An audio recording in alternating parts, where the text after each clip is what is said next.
Hello students, hope you enjoyed learning about computers and problem solving methods. Having seen everything about the working of computers, various problem solving aspects and structured programming concepts and paradigms like top down approach and bottom up approach, let us delve into one of the programming languages which is of bottom up nature. In this module and in forthcoming modules, we are going to learn and explore how we can solve computer problems using Python. During 1990s, Guido van Rossum at National Institute for Mathematics and Computer Science, Netherlands, wanted to develop a language that is short and unique. He named this new language Python after a BBC's comedy show named as Monty Python's Flying Circus. Python is a high level general purpose programming language. It is an interpreted, interactive, object oriented programming language which is very simple and uses English like word. One question that might have aroused in your mind is, why should I learn Python when there are so many programming languages? Is Python worth learning? Job market identified the key reasons why should you learn Python today. Python had a great year in 2016. It is ranked as the 6th popular language by Stack Overflow Developer Survey and ranked as 4th most wanted technology of the year. It is the 2nd most popular programming language in the world based on the popularity of programming language index. So, why the hype? What makes Python so popular? On one side, it may just be a matter of individual preferences, but there are a set of features which made this language more popular and attractive. Let me briefly enumerate the features of Python. Simple. Python is a simple language. This means that understanding a program written in Python is almost like reading English. Easy to learn. Python programs are very simple and use a few keywords and are clearly defined syntax. Hence, this makes language Python easy. Third comes object oriented. Python extends its support to both object oriented and structured programming styles. Python is a powerful language for implementing object oriented concepts like classes and objects, encapsulation, inheritance, etc. It also supports building programs using function, that is structured programming. Then comes interpreted. Python is an interpreted language, that is the programs written in Python are processed at runtime by interpreter. It is not needed to compile the program, you can merely run the program. A Python interpreter converts the source code into an intermediate code called bytecode like Java. These bytecodes are then translated into native language of the computer for execution. Then high level language.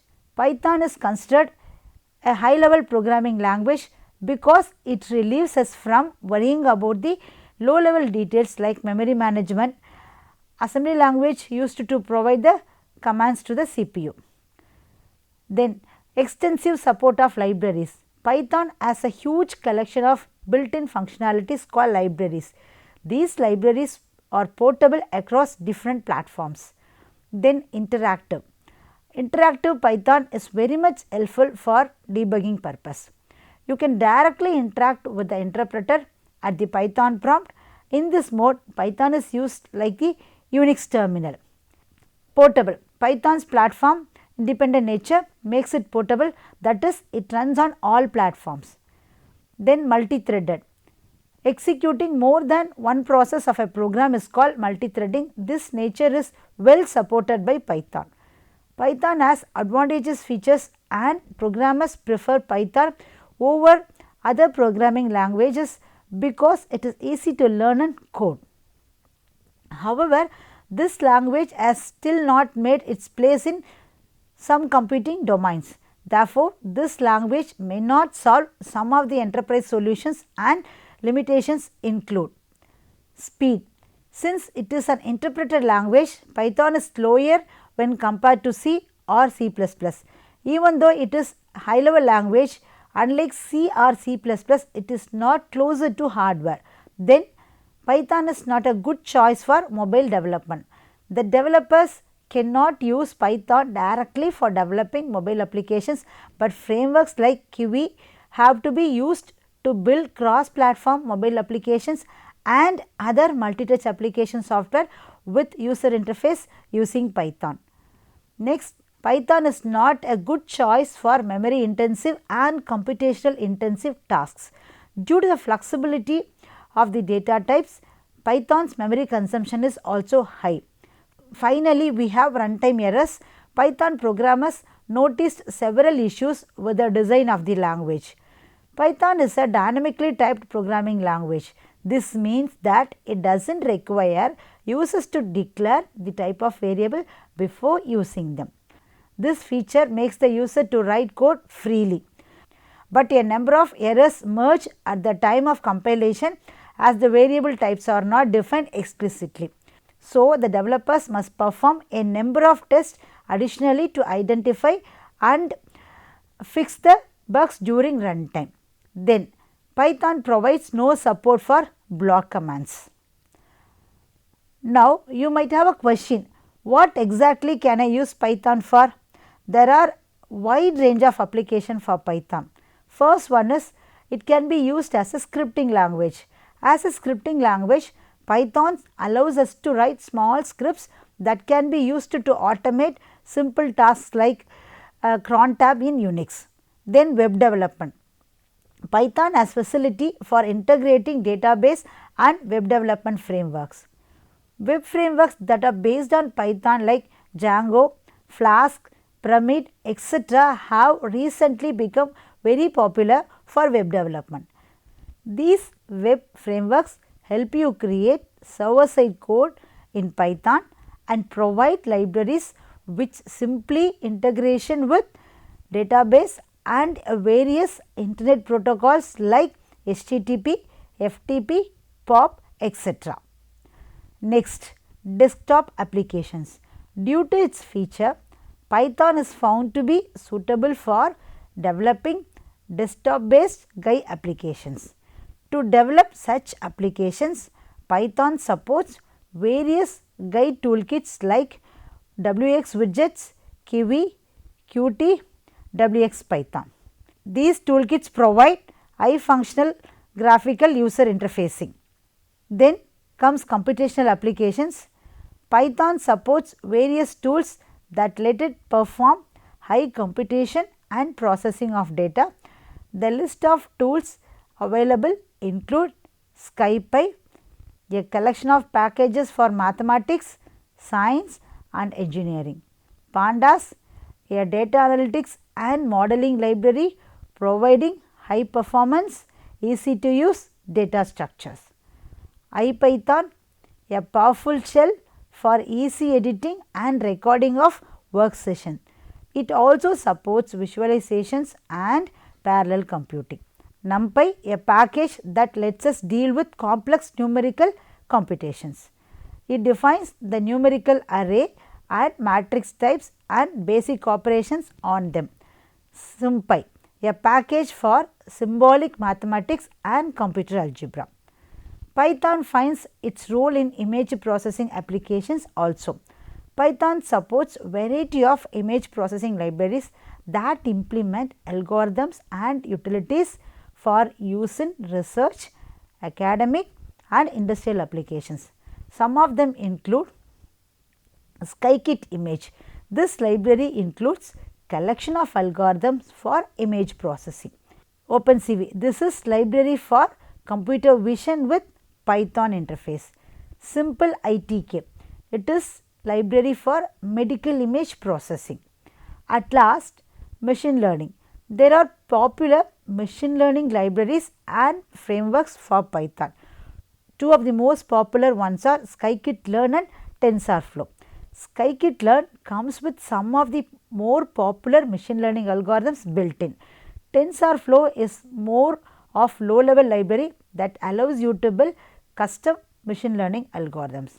Apart from these applications, Python finds its uses in several cases such as audio or video based applications, 2D, 3D CAD applications, computer vision facilities like face detection and color detection, robotics, artificial intelligence, data analytics, which is the hottest of application in Python. So far we have outlined the features, applications and limitations of Python. What's next? Of course, start working with Python. To work with, you need to install Python first. So let's start. We have 3 ways to start with Python. The first way is running in interactive mode. Python in the command line will invoke the interpreter in interactive mode.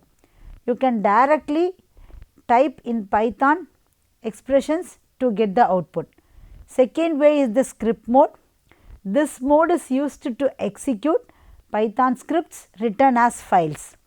Scripts can be saved to disk for future use. Python scripts have the extensions .py, meaning that they are Python scripts. You can use any text editor to create Python scripts. Then finally, we have integrated development environment, that is IDE with GUI. As the name implies, IDEs integrate several tools specifically designed for software development. These tools usually include an editor designed to handle the code, for example, syntax highlighting, auto completion. Then build, execution and debugging tools. Some of the commonly used Python IDEs are PyScripter, PyCharm, Spider. Now let us see how to install Python on Windows. Python is available for most of the operating systems such as Windows, Linux, Mac, etc. The full list of new and earlier release can be found at www.python.org/downloads. Python 3.7.1 is the recent release. The Python 3.7 series is the newest major release of Python language and contains many features and optimizations. So let us work with this version of Python. Let us enumerate the steps to install Python. First, download Python 3.7 from www.python.org/downloads. Go to the folder where the Python has been downloaded. You can see Python 3.7.1.exe. Double click on it to run.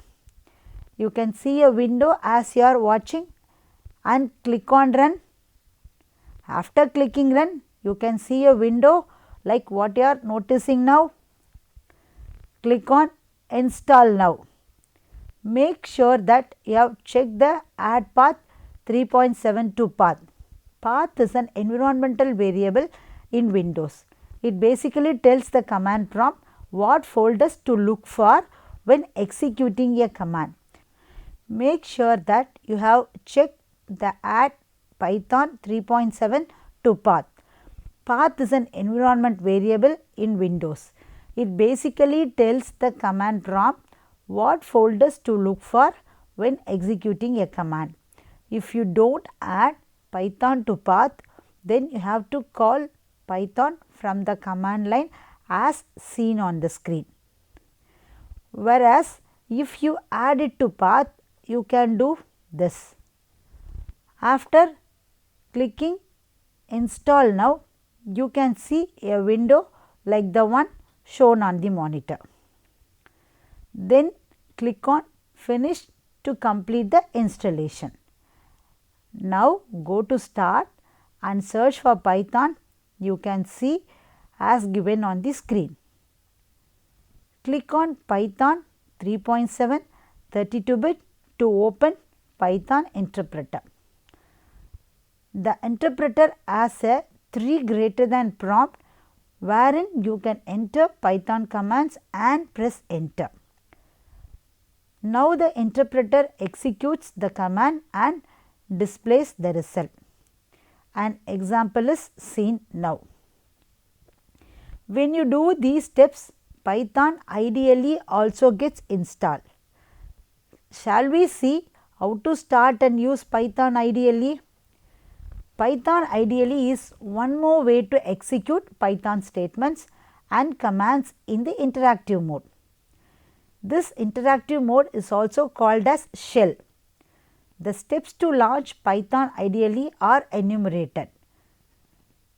Click on ideally Python 3.7 32-bit to open the Python 3.7.1 shell as shown over the screen. This is also called as an interactive shell. This shell has a 3 greater than prompt wherein you can enter Python commands and press enter key. Enter your commands at the prompt.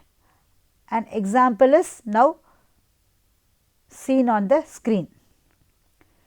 Instead of executing commands one by one at the prompt, you can write a sequence of instructions or commands in a file called as scripts and execute them at once.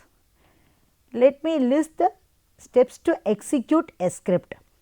In Python ideally shell, click on file, choose new file to open the text editor. Now you can see an editor as shown now. Type your Python code in the white space as shown. Save the script as shown now. Once you save the script, the file name can be seen above the menu bar as you are watching now. Run the script as shown now. Check for any error in the script. If so, correct them and run again.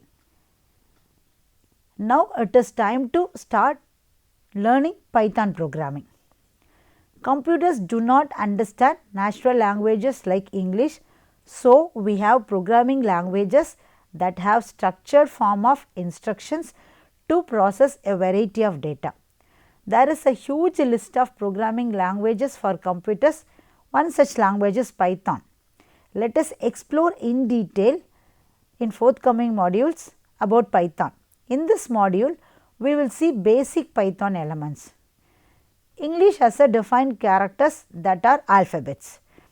Like natural languages, any computer programming language will have a character set. First, let us see what characters make a character set for Python. A defined list of characters recognized by Python interpreter forms its character set.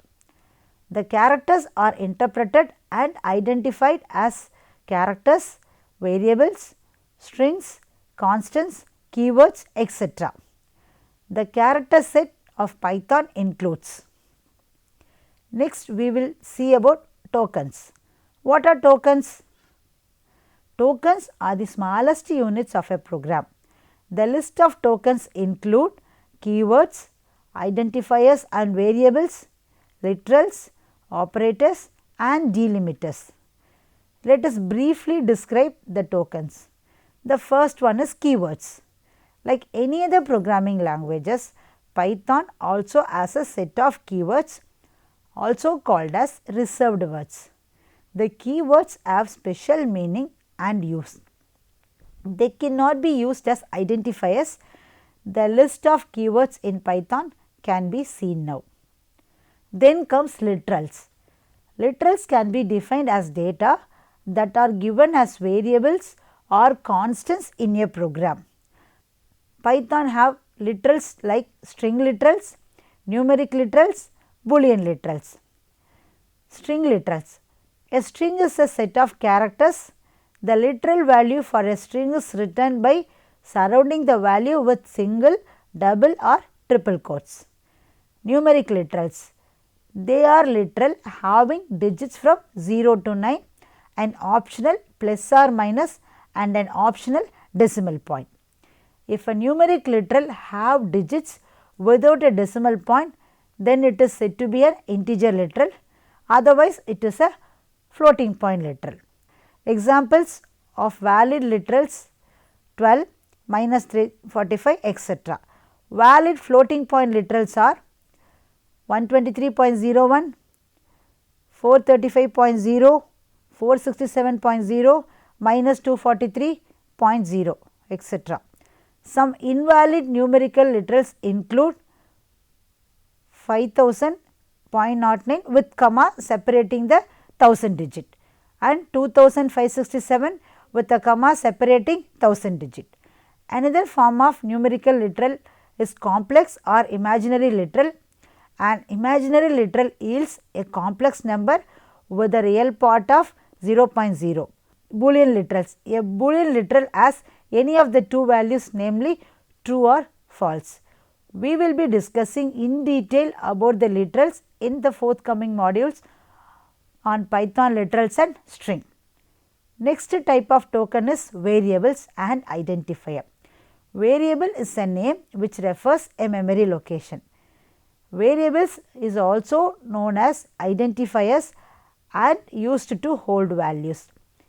In Python, you are not required to declare the type of variables as we do in languages like C, C++ and Java. This is so because Python is a type infer language and smart enough to understand. Variable names can be formed by grouping both letters, uppercase and lowercase, and digits, but they have to begin with a letter or an underscore. Let us consider a Python statement. Flag is equal to 0, where flag is the name of the variable. It can be assigned different values in a program. Everything in Python is an object and every variable holds an object instance. When an object is initiated, it is assigned a unique object ID. Its type is defined at runtime and once set, it cannot be changed. Otherwise, a mutable object can be changed after its creation, whereas an immutable object cannot be changed. Objects of built-in types like int, float, bool, strings are immutables. Objects of built-in types like list, set, dictionary are mutable. Let us try immutable objects in Python shell. In Python, a variable can hold different types of values at different point of time during the execution of a program. Now, let us look into identifier. Identifier is the name used to call a particular entity in a program, which is not a keyword. Identifier particularly names a variable, function, structure, enum, class, etc. An identifier distinctly identifies an entity in a program while its execution. Two identifiers cannot have the same name in a program. Let me enumerate the rules for writing an identifier. The first character of an identifier must be an alphabet or an underscore. All the characters except the first character may be an alphabet of lowercase or uppercase or underscore or a digit. Identifier name must not contain any white space or special characters. Identifier name must not be same as keywords. Identifier names are case sensitive. For example, sum with small s and sum with capital S is not the same. A few examples of valid identifier include ABG1, sum underscore, underscore total, etc. Some examples of invalid identifiers are total, sum with space in between them, one sum plus, etc. Variable is one type of identifier. Other types of identifiers are function names, class names, structure names, etc. So, it can be said that all the variables are identifier, whereas vice versa is not true. Next type of token is operators. Operators are the symbols which perform the operation on operands. In Python, operators can be categorized as arithmetic operators, relational operators, assignment operators, logical operators, membership operators, identity operators and bitwise operators. We will discuss these operators in detail in the module exclusively meant for operators. Then finally, we have delimiters. A delimiter is one or more characters that separates a given string.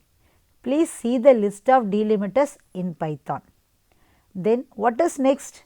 Next we are going to discuss about data types. Data that can be stored in memory can be of different types. For example, the year of birth of a person will be an integer, today's dollar rate is of float, name of the person is of string, etc.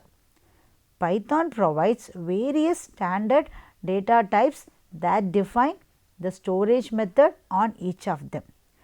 The standard data types defined in Python include numeric, string, boolean, list, tuple, dictionary.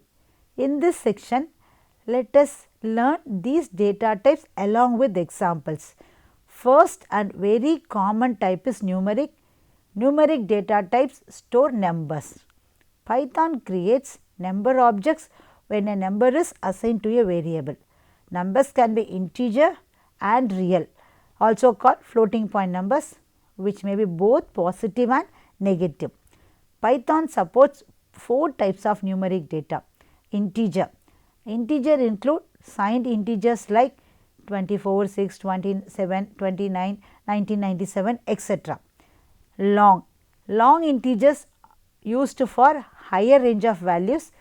Python allows us to use lowercase l to be used with long integers, but long is not supported from Python 3.0 onwards.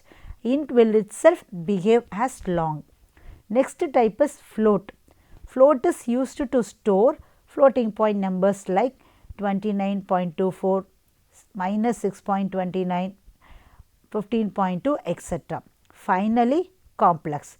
Complex numbers like 3.12j, 21.0 plus 6.2j, etc. A complex number contains an ordered pair, that is x plus iy, where x and y denote the real and imaginary parts respectively. Next data type is string. String is a set of characters enclosed in quotes and used to store the text based information. Strings are stored as individual characters in a contiguous memory location. It can be accessed from both directions in forward and backward. A string can be accessed from both directions in forward and backward. A string can be declared as shown. The various string operations like concatenation, substring will be illustrated in the module on literals and strings. The third data type is Boolean. Python 3 has another data type called Boolean data type. Objects of Boolean type may have one of the two values, namely true or false. Then comes list. Lists are useful data types in Python. A list can contain a set of values of different types. List variables are declared by using brackets, square brackets. List variables are declared by using square brackets following the variable name as shown now. Let us discuss on lists in detail later in forthcoming module. Then we have tuple. Tuple is an ordered sequence of items, same as list. The only difference is that tuples are immutable. Once created, they cannot be modified. It is defined within parentheses where the items are separated by commas. Let us see an example for creating a tuple. Again, tuples will be discussed in detail later. To conclude, in this module, we started with the history of Python along with its features, advantages and limitations.